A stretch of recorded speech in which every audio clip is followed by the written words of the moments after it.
오늘 요한계시록 14장 1절에서 13절까지의 말씀입니다. 우리 함께 하나님의 말씀을 읽겠습니다.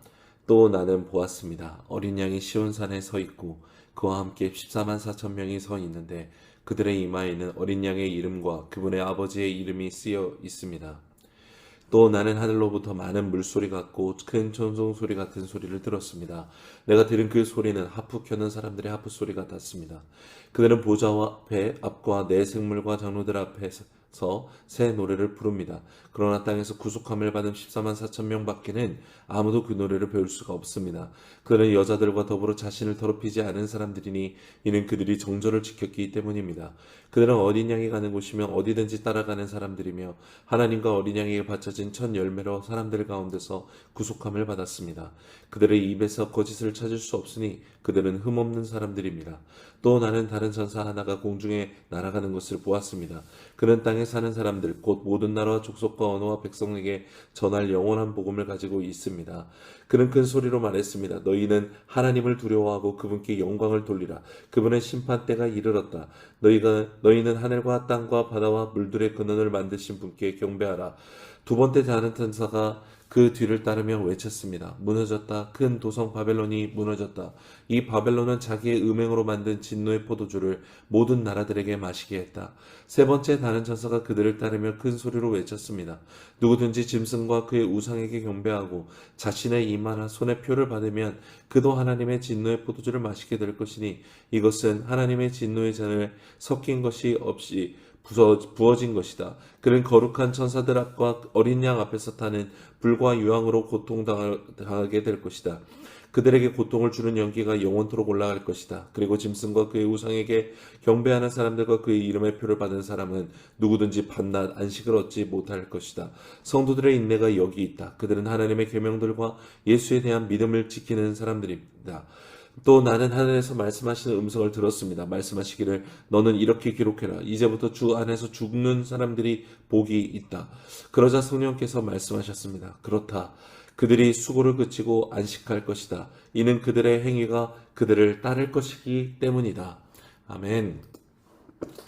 여러분 12장 13장 말씀은 사탄의 권세, 용에게 권세를 받은 바다에서 올라온 짐승 그리고 땅에서 올라온 짐승에 대해서 보여주셨습니다. 이 짐승, 사탄에게 권세를 위임받은 이 세상의 제국들의 또 리더들 또 그 종된 노릇을 사단의 앞잡이 노릇을 하는 자들에 의해서 이 땅이 사탄의 종 노릇하고 사탄이 왕 노릇하고 또 그리스도인들은 박해당할 것을 요한에게 보여주셨죠.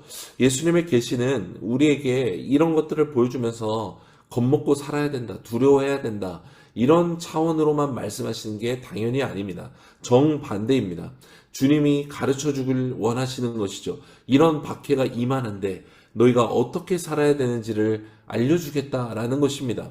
이 메시지가 이제 14장에 오면서 전환이 일어나기 시작합니다.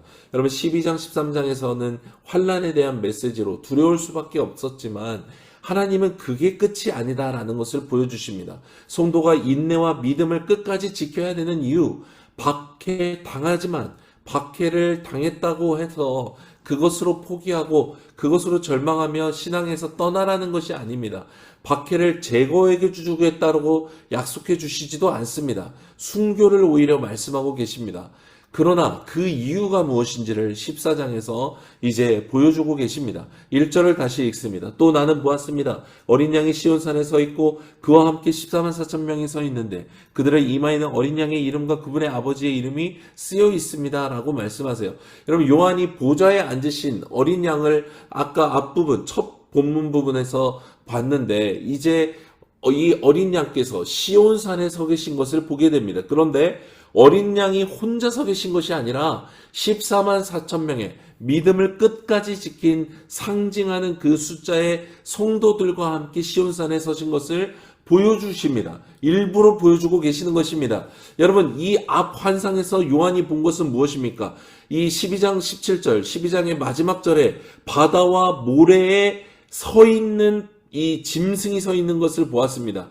그러니까 그 당시에 바다와 모래, 바다와 땅이라고 하는 온 세상을 상징하는 곳에 사단의 권세를 위임받은 이 짐승들의 세력만이 가득한 그 시대를 지금 원독자들이 살고 있고 우리들도 그런 세상에 살고 있는데, 여러분 그 세상은 무엇입니까? 하나님의 공의와 정의가 없는 것 같고, 하나님 부재하시는 것 같고, 죄인들이 득세하고 악인들이 득세하고 불법과 편법이 아주 난리와 소문을 이루는 그 시대 가운데 실상은 무엇입니까? 이미와 아직 사이를 살아가고 나는 이 시대가 지나면 주님께서 시온산에 서셔서 14만 4천 명의 성도들과 함께 서셔서 이곳을 심판하러 오신다라는 것을 보여주고 계시는 것입니다. 여러분 시온산은 어느 곳입니까? 원래 여부스 족속에 속했던 땅이고 난공불락의 성이었습니다. 요새였습니다. 다윗이 자기와 함께 했던 이 소수의 군대와 함께 이 물줄기를 따라가서 아주 좁은 그 동굴과 같은 그 틈 사이로 들어가서 그 성을 정복해서 거기에 하나님의 언약궤를 모셔와서 거기서 예배하기 시작했고, 그곳이 바로 이 이스라엘 백성의 중심, 심장과 같은 예루살렘이 되는 곳이죠. 여러분 이 예루살렘, 시온은 하나님의 임재가 있었던 곳, 곧 하나님이 임하심으로 말미암아 하나님이 통치하셨던 곳, 하나님의 왕국, 바실레야 투스테우, 하나님의 나라를 상징하는 곳이 바로 시온입니다. 여러분 주님께서, 어린 양께서 시온산에 서 계신다는 것은 무엇입니까?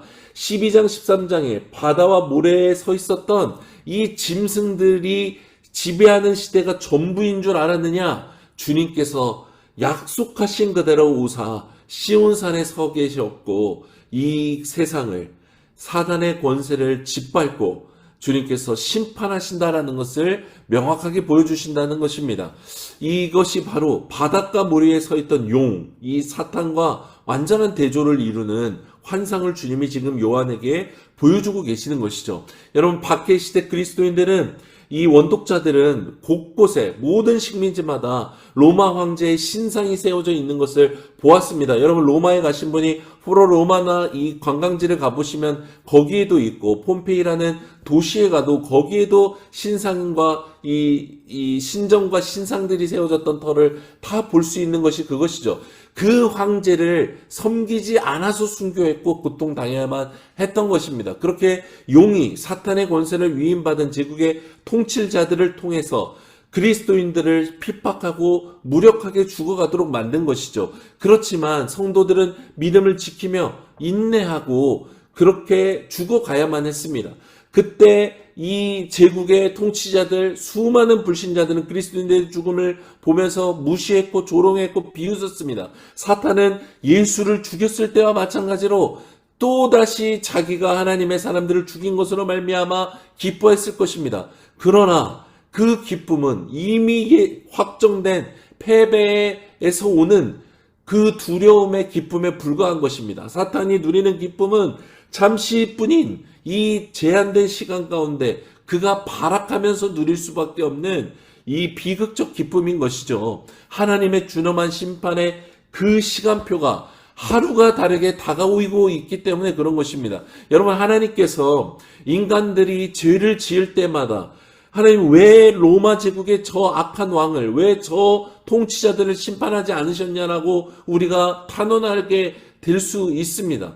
여러분 그렇지만 인간들이 죄를 지을 때마다 주님이 심판을 행하셨다라면 이 세상에 여러분 남아있을 인간은 단 한 사람도 존재하지 않았을 것입니다.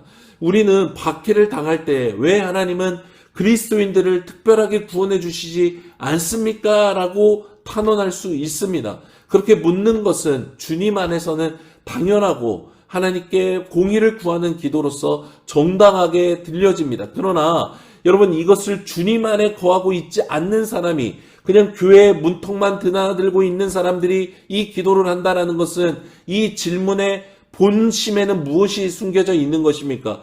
왜 하나님은 능력도 있고 공의롭다고 하면서 왜 특혜를 제공해 주지 않습니까? 주님을 믿는 자들을 위해 왜 특별한 구원을 주시지 않습니까? 라고 요구하는 거예요. 여러분, 이런 요구는 당시 원독자들이 로마 황제에게 했다라면 통했을 것입니다. 당시 로마의 식민지 나라들은, 특별히 빌립보와 같은 나라들은, 도시의 성읍들은 자기들이 자진해서 로마 황제 섬기기를 기뻐했어요. 오히려 자기들이 로마에게 엎드려서 먼저 선저적으로 이 전쟁 전에 자기들이 빼앗기기 전에 엎드려 항복함으로 말미암아 황제로부터 로마 시민권을 받기도 하고 자치권을 얻기도 했어요. 스스로 로마의 종되기를 자처했고 특별한 관계를 맺어서 기생 관계를 들어간 것입니다. 여러분, 이 말은 뭐예요? 로마 황제 통치 밖에 있던 자들은 오히려 고통받았고 죽임당했고 처벌받았다라는 것입니다. 여러분, 하나님은 그리스도인만의 하나님이 아닙니다. 온 우주의 창조주시고 모든 피조물의 아버지이십니다. 공의의 주님이시고 신실하신 분이시며 공평하시고 심판자로 임하실 주님이십니다. 그분에게는 어떤 사람의 행위의 결과로 인해 특혜를 바라는 기도가 통하지 않는 것입니다. 오히려 그분은 공의의 하나님으로서 모든 사람의 말과 행동과 그 마음의 생각을 감찰하심으로 말미암아 그가 살아간 그대로 종말의 때에 심판하실 것이고, 지금도 심판을 늦추시는 이유는 모든 사람 중에 한 사람이라도 회개하고 돌아오기를 원하시는 것, 그 한 가지 이유 때문인 것입니다. 여러분, 그래서 이 하나님을 알고 믿는 자는 박해와 순교에 이르는 삶에도 불구하고 인내하고 끝까지 중보하는 것입니다. 스데반처럼 자기를 향해 돌을 던지는 자들을 위해 중보할 수 있는 것입니다. 주님이 어떤 분이신지를 알기 때문에 그런 것입니다. 여러분, 그렇다고 해서 예수께서 우리의 고통당함을, 시험당함을 아무렇지 않게 여긴다고 하셨습니까? 그렇지 않습니다. 우리의 시험당을 누구보다 아시는 분이시기에 우리를 위해서 지금도 항상 기도하신다라고 히브리서 7장 25절에 약속하신 것입니다. 여러분, 누군가를 위해서 기도해 보셨습니까? 여러분, 자기 가족이 암에 걸려서 기도해도요, 정말 잠깐밖에 기도하지 않습니다. 급박할 때 눈물로 기도하지만 조금만 좋아도 기도의 자리를 떠나는 것이 우리의 성정입니다. 그러나 어린 양이신 예수님, 왕으로 등극하신 예수님이 지금 우리를 위해 무엇을 하고 계십니까? 믿음을 지키고자 오늘도 회사에서 그런 차별을 당하는 선택을 하고 외로운 길을 걸어가고 그렇게 살아가고 모두가 입시와 성공을 위해 내달릴 때 하나님을 향하여서 예배하기를 아이들에게 가르치고 주님의 말씀을 가르치는 성도들의 선택을 위하여서 기도하고 계신다는 것입니다. 그렇게 억울한 일을 당하고 조롱당하고 순교적 삶을 살아가는 당신의 자녀들을 위해 기도하기를 쉬지 않으시는 것입니다. 예수님의 중보사역은 미사여구가 아니에요. 말할 수 없는 단식으로 기도하신다는 성령님의 이 기도사역은 그냥 우리 좋으라고 하신 말씀이 아닌 것입니다. 이미와 아직 사이를 사랑하는 성도는 믿음을 지켜 인내를 이루고 어린 양 예수께서는 기도를 지키심으로 성도들과 함께 하시는 것입니다. 여러분, 그래서 기도만이 아니라는 것을 주님이 요한에게 보여주시는 것입니다. 그 기도하시는 주님이 오신다라는 것입니다. 여러분, 기도하는 자, 그 날을 기다리고 계시는 주님, 그 누구보다 죄악을 미워하시고 분노하시는 주님께서 오시는 것입니다. 시온산에 서신 어린 양, 십자가에서 죽임당하신 어린 양, 왕으로 등극하신 어린 양께서 오시는 것입니다. 이미와 아직 사이를 살아가는 성도는 이 두 실체를 요한계시록을 통해 명확하게 알았습니다. 하나님께 인침받은 성도와 사탄에게 인침받은 두 종류의 인생밖에 존재하지 않습니다.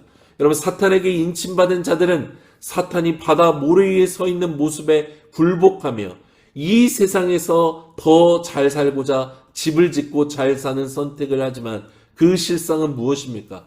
모래 위에 사탄이 서 있는 것처럼 예수님께서 말씀하신 그대로 그렇게 살아가는 사람은 모래 위에 집을 짓는 자와 같다는 것입니다.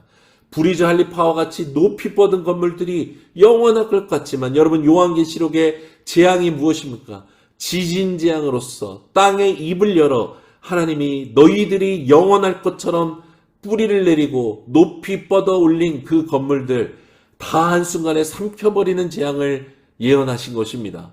여러분, 이것은 손에서 빠져나가는 모래알과 같이 아무것도 아닌 것입니다. 부자가 창고를 새로 지으면서 자기 배만을 불릴 것을 꿈꾸는, 근데 주님께서 내가 이 밤에 네 목숨을 걷어간다면 그게 무슨 소용이 있느냐라고 말씀하신 예수님의 비유와 연결되고 있는 것입니다.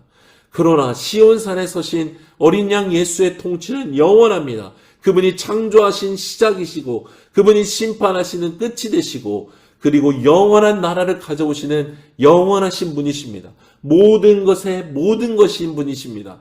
그분이 오신다는 것이죠. 그런데 혼자 오시지 않아요. 14만 4천 명의 끝까지 믿음을 지킨 이마에 어린 양의 이름과 아버지 하나님의 이름을 새겨넣은 사람들이 함께 서 있는 것입니다. 여러분, 이마에 어린 양과 성부의 이름이 새겨졌다라는 건 뭐예요? 낙인이 찍혀진 것입니다. 여러분, 원독자들에게 낙인은 무엇입니까? 노예의 낙인밖에 없어요. 스티그마.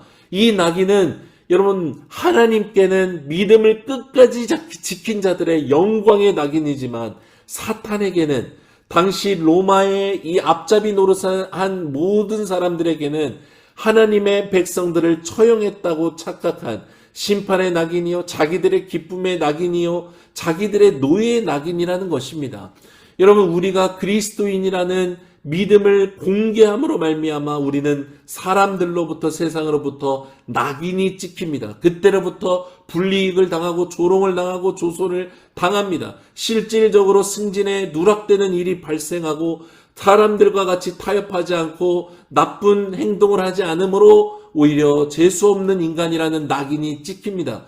그러나 이 낙인을 이유로 하나님께는 영광의 낙인이 되는 길을 계속해서 걸어가는 것입니다.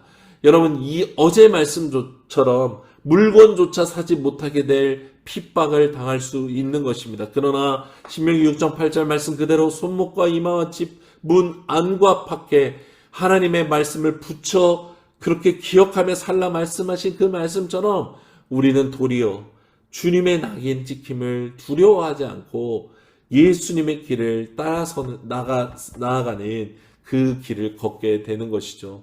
두려워하지 마십시오. 혼자가 아닙니다. 어린 양 예수께서 함께하고 계십니다. 그리고 우리를, 믿음을 지킨 자들을 주님이 함께 통치자로서 서게 하신다라는 것입니다. 예수님은 원독자들과 오늘 우리에게 강력하게 말씀하십니다. 너는 누구의 낙인을 받았느냐? 하나님께 인침받지 않았느냐? 그런데도 너희가 사탄의 그 권세에 너희가 인침을 받겠다고 돌아다니고 있느냐라고 말씀하시는 것입니다. 2절에 요한은 어린 양과 14만 4천 명이 서 있는데 하늘로부터 많은 물소리와 천둥소리 같은 소리, 또 하프 켜는 사람들의 하프 같은 소리를 듣게 됩니다. 요한이 여러분 소리는 듣는데 이게 무슨 소리인지를 분간이 안 되는 것입니다. 본문의 문맥을 보면 아마도 이 많은 소리들은 14만 4천 명의 순교자들의 이 믿음, 끝까지 믿음을 지킨 자들의 믿음에 대한 어떤 그들을 높여주는, 그들을 칭찬하는 소리들일 수 있습니다. 그리고 동시에 어린 양이신 왕이신 예수님을 찬양하는 소리일 수도 있습니다. 어쨌건 이런 소리들이 들려오는 가운데 지금 요한에게 더 많은 말씀들이 전달되고 있는 것이죠. 3절에 보면 이들이 부르는 노래가 무엇인지를 말하는데 새 노래라고 말합니다. 앞에서도 내 생물과 24장로들도 새 노래를 불렀죠. 새 노래는 무엇입니까? 어린 양 예수의 십자가의 대속, 그 은혜를 믿는 자들만이 부를 수 있는 노래가 새 노래라는 것입니다. 찬양을 부른다고 여러분 다 찬양이 아닙니다. 3절에 구속이라고 우리말 성경에 나온 헬라어 아고라조는 속량하다라는 뜻, 노예 시장에서 팔리는 노예를 값을 주고 사셨다라는 뜻입니다. 즉 14만 4천 명으로 대표되고 있는 성도는 예수 그리스도께서 어린 양의 피로 사신 그 대신 사신 그 생명이라는 것이죠. 사탄은 하나님의 자녀라 낙인 찍혀서 제대로 먹지도 살지도 못하고 죽임당한 이들을 비웃었겠지만 예수님은 당신의 죽음으로써 예수 이름으로 낙인, 이 죽음으로 낙인 찍혀 그냥 버림받은 것 같은 자들을 사신 것입니다. 여러분, 사신 것뿐만 아니라 그들을 살리사 영원한 생명을 얻게 하셨다라는 것이죠. 그래서 여러분, 새해 노래로 이 어린 양 예수를 찬양하는 것이요, 사탄에게 권세 아래에 예수 믿는 자들을 낙인 찍힌 자들이야말로 영원한 형벌에 들어가게 되는 것입니다. 여러분, 우리가 가족 중에 암에 걸리면 진짜 중요한 게 무엇인 줄 압니다. 우리 개인이 어떤 질병이나 어떤 어려움, 어떤 그런 것 위기를 맞으면 진짜로 중요한 게 무엇인지 알게 됩니다. 제 지인 중에 20대인 자매인데 가족이 어제 동생이 23살밖에 되지 않았는데 아무런 병이 없었는데 집에 소파에 앉아 있다가 이 심장의 이 협심증으로 인해서 정말 갑자기 소천했습니다. 여러분, 우리의 인생은 영원할 것처럼 쥐고 있는 이 모든 것이 영원하지 않은 거예요. 우리가 살아가는 일상이 소중하지만 진짜 소중한 것은 사랑하는 사람과 함께하는 것. 이 사랑하는 사람이 우리 가족이기도 하고 동역자들이기도 하고, 그리고 궁극적으로 우리 사랑하는 주님과 함께하는 것만이 소중한 것입니다. 여러분, 차라리 병이 축복인 것은 진짜 무엇이 중요한 것인지를 깨닫게 해주기 때문입니다. 심지어 이 위로할 수 없는 이 가족의 죽음을 맞이한 가족을 통해서도 우리가 깨닫는 것은 우리가 영원한 소망을 바라볼 수 있는 자들이라는 것이죠.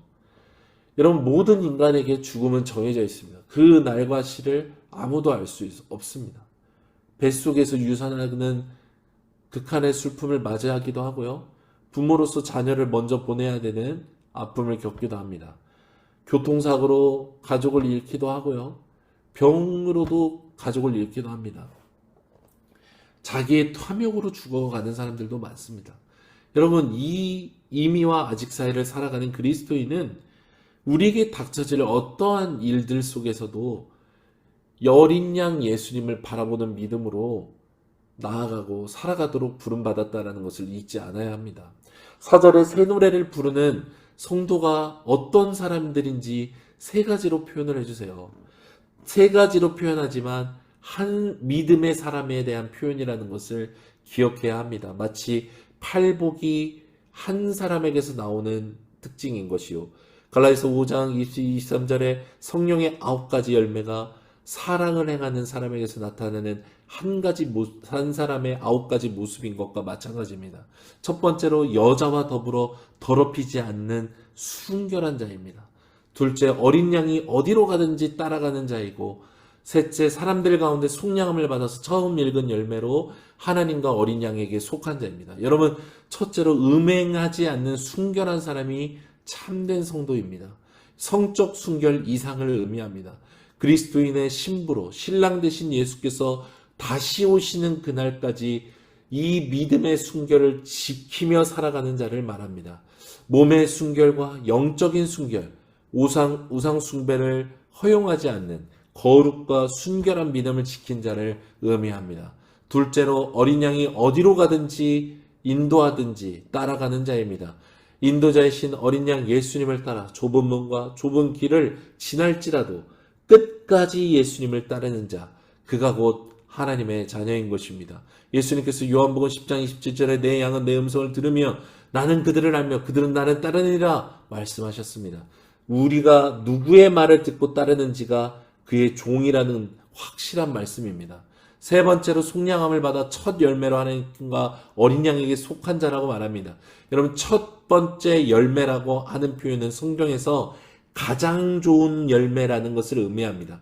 이 말씀이 무엇입니까? 하나님께서는 어린 양 예수의 피라는 값을 매길 수 없는 가장 존귀한 것, 가장 좋은 것으로 그 하나님의 백성들을 속량하셨다라는 거예요. 그래서 그 자녀들이 첫 열매로 주님께 속하게 해주셨다는 것입니다. 그럼 우리는 그냥 별 볼 일 없는 인생처럼 세상에서 여겨졌지만 하나님께는 가장 귀한 존재였다는 것입니다. 최상품으로 여겨주셨고 예수님의 핏값으로 사셨다는 것이죠.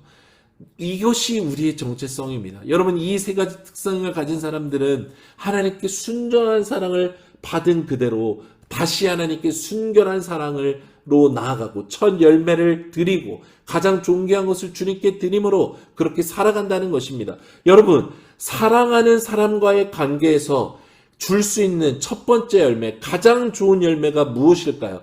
돈입니까? 멋진 호텔입니까? 좋은 여행입니까?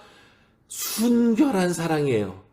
내 배우자밖에 생각하지 않는 바보 같은 사랑이 가장 귀한 것입니다. 기꺼이 내 배우자를 위해 헌신하고 먼저 화해를 청하고 낮아져서 용서를 구하고 먼저 섬기고 먼저 사랑하는 것. 그럼 이것 외에 사랑하는 관계에서 줄 수 있는 가장 귀한 것은 없어요. 사랑하는 관계에서 가장 좋은 귀한 것은 첫 번째 열매는 순결한 사랑인 것입니다. 여러분, 그것이 1, 2, 세 번째 이 세 가지 특징에 다 나타나는 것이죠. 예수님이 바로 우리를 그렇게 사랑하셨어요.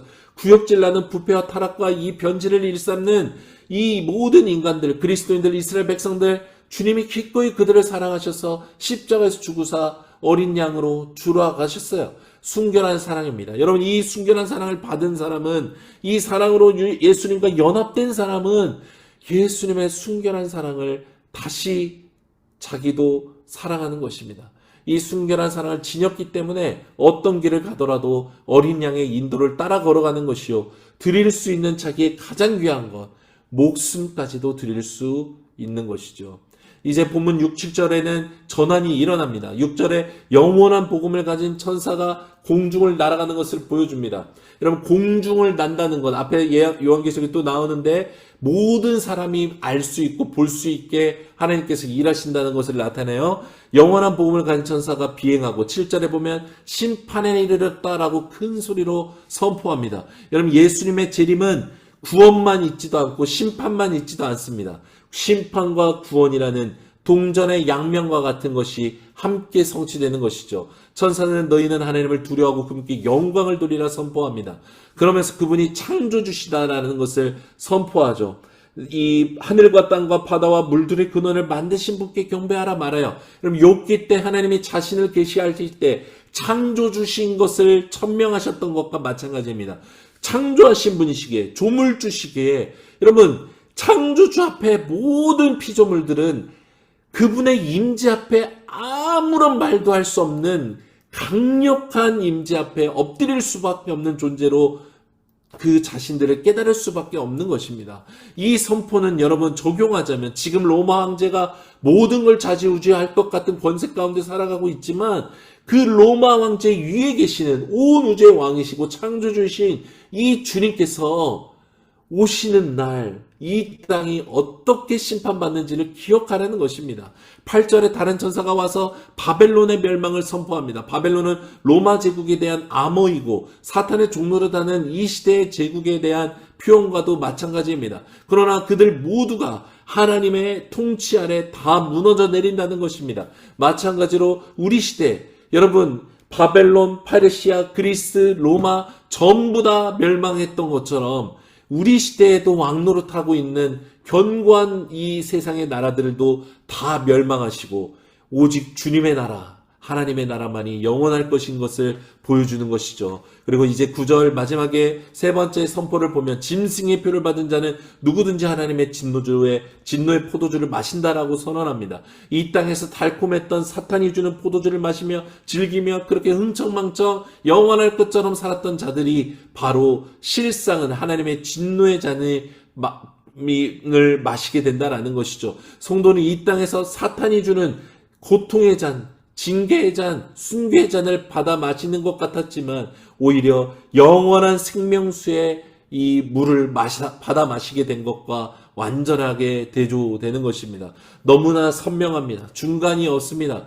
여러분, 주님께는 회색지대가 없습니다. 어린 양과 함께 시온산에 선 14만의 4천명의 이 성도가 될 것인가, 사탄과 함께 모래 위에 서 있는 자가 될 것인가, 두 인생밖에 존재하지 않습니다. 주님은 요한에게 성도들의 모습을 보여주시며 원독자들과 오늘 우리를 14만 4천 명의 무리 안에 드는 믿음을 지키는 인생을 살라고 초대하고 계십니다. 위로하고 있고 우리에게 가르쳐주고 계십니다. 12절 13절을 보면 주님은 적나라하게 성도들이 어떻게 살아야 되는지를 말씀합니다. 우리가 외면하고 있고 외면하고 싶은 말씀 그대로입니다. 13절에 나오는 그대로 주 안에서 죽는 사람들이 복이 있다 말씀합니다. 여러분, 이 말씀은 명확하게 순교자의 삶을 살라고 말씀하시는 것입니다. 그냥 미사여구가 아닙니다. 우리는 예수 그리스도를 주라 시인하는 믿음을 가졌음에도 세상을 기웃거리며 세상의 복을 구하며 세상의 왕인 사탄에게 종노릇하는 것을 부끄러워하거나 두려워하지 않는 사람들이 많습니다. 그러나 주님은 명확히 말씀하시는 것입니다. 오직 주 안에서 죽는 자만이 주님의 백성이요 주님이 예비하신 복에 들어가게 된다라는 것입니다. 여러분, 주님은 감언이설로 우리의 고난을 숨기지 않으십니다. 행여 믿음에서 떠날까 봐 감추지 않으십니다. 명확히 말씀하십니다. 고난을 통과하는 믿음만이 진짜 믿음이다 라는 것입니다. 사랑하는 성도 여러분, 예수님은 우리에게 박해가 있을 것이니 너네 죽어야 돼, 그냥 그렇게 말하는 것이 아니죠. 승리를 보여주셨습니다. 확정된 승리요, 이미 영적으로는 우리에게 주어진 승리입니다. 그래서 여러분, 이 땅의 박해에도 말미암아 그리스도인들은 찬양하고 기도하고 감옥에 갇혀서도 그 노래를 부를 수 있는 것입니다. 이것이 주 안에서 죽는 것이죠. 바울이 갈라디아서 2장 20절에 말한 그대로입니다. 내가 그리스도와 함께 십자가에 못 박혀 죽었나니 그런즉 이제는 내가 사는 것이 아니요 오직 내 안에 그리스도께서 사시는 것이라. 이제 내가 육체 가운데 사는 것은 나를 사랑하사 나를 위하여 자기 싫어하시는 벌신 하나님을 믿는 믿음 안에서 사는 것. 여러분, 이것은 순교의 삶을 사는 삶이 우리의 삶이다라는 것입니다. 오늘 말씀을 마치며 이 말씀을 준비하면서 떠나지 않는 분이 있었는데 서서평 선교사의 삶이 아른거렸습니다. 여러분, 서서평 선교사는 전라도 광주의 기독병원의 간호사로 선교사로 파송받아 조선에 오게 됩니다. 여러분, 자신도 독일에서 태어났지만 가정 환경이 좋지 않아서 9살에 미국에 건너가서 혼자 힘들게 공부하면서 간호사가 되었던 여성입니다. 그런데 기꺼이 젊은 날에 자신을 어린 양이신 예수님께 드리기 위해서 선교사로 헌신했고 그 조선 땅에 이 땅까지 오게 됩니다. 조선 땅에 방문했을 때 그녀의 눈에 들어온 것은 이런 버림받았던 한센병 환자들이었고 또 이 남편을 잃어서 삶이 생존하기 어려웠던 여성들 그리고 고아들이었습니다. 그때부터 서서평 선교사는 자기가 받는 모든 선교비를 한센병 환자를 돌보는데 다 사용합니다. 고아와 가부를 돌보는 일에 전부 사용합니다. 14명의 고아를 자녀로 받아들였고 한센인의 자녀였던 한 아들을 양자로 받아서 키웁니다. 나중에는 과부 38명과 공동생활을 하면서 지냈고 천대받던 이 과부 여인들을 위로했습니다. 그녀를 통해 처음 시작된 것이 한국교회 여전도회입니다. 여성 학교들을 세웠고 전라도에 있는 한일 장신대를 세우기도 했고 이일 학교를 세우기도 했습니다. 여러분, 서서평 선교사는 처음부터 생을 마감하는 순간까지 한센병 환자들과 고아와 가부를 돌보다가 생을 마감합니다. 그녀의 사인은 영양실조하고 과로였습니다. 죽은 그녀에게 남은 재산이라고는 동전 몇 립이 전부였습니다. 그녀 작년에 이 행렬에 여러분 수백 명의 거지들과 나병 환자들이 이 장례 행렬을 따르면서 어머니 어머니 하고 부르짖었습니다. 그럼 그녀의 죽음은 사탄이 보기에는 또 사탄의 종노릇하는 자들이 보기에는 아무런 의미가 없는 죽음인 것 같고 그냥 도덕적 죽음을 맞이한 것 같지만 어린 양 예수께서는 가장 기뻐하시는 제자도의 삶을 그대로 살아갔다는 것을 우리에게 보여주고 있습니다. 서서평 선교사가 죽었다는 이야기를 듣고 그녀의 물품들을 정리하기 위해서 그녀의 집에 방에 들어갔더니 침대맡에 그녀가 새겨 넣었던 좌우명이 있었죠. 유명한 좌우명입니다. 성공이 아니라 섬김이다 라는입니다. 여러분, 우리는 어린 양을 따릅니다. 영원한 하나님의 나라를 소망합니다. 그런데도 불구하고 이 세상에서의 성공을 버리지 못하는 분들이 많습니다. 성공이 필요하지 않아서 성공을 버리지 않는 것입니다. 주님이 우리와 함께 계신다는 것 자체로 이미 성공한 인생인데도 버리지 못하는 것입니다.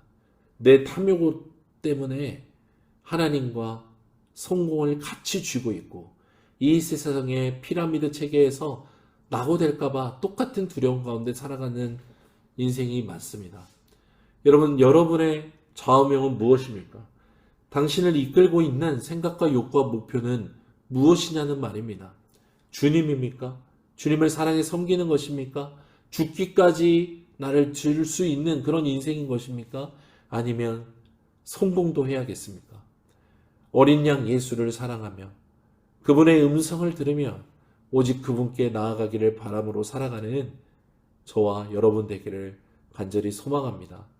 우리를 향해 내려오시는 이 만왕의 양 어린 양 예수님은 오늘 우리 성도들 가운데도 14만 4천 명의 성도의 대열에 합류하기를 원하고 계십니다. 그날까지 끝까지 믿음을 지켜 영광의 주님과 함께 서는 우리 모두가 되기를 간절히 기도합니다.